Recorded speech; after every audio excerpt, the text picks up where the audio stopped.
My relationship with my parents, I think, has been the hugest blessing of my life because I've always been very, very close with my parents. They have always been very, very supportive. But during my addiction, especially towards the end, I just felt so much shame and so much guilt. And I just, didn't admit it to myself what my issues were. And I also didn't want them to be ashamed of me, which looking back on it isn't the case now, but at the time I was just so ashamed, so filled with shame and guilt, and especially with being abused and how I even started drinking. So I pretty much cut them off. I didn't really speak to them, or it was very little because I also didn't want them to know that I was drinking.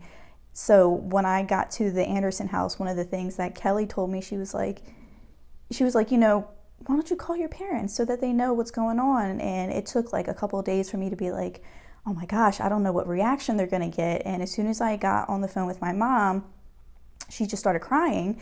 And she was like, I'm just so happy that you got help. I'm so proud of you. She was like, I know it's so hard for you to admit that. And, I just broke down because I was so afraid of, a negative reaction that I didn't even expect something so loving and so positive because of how I felt about myself.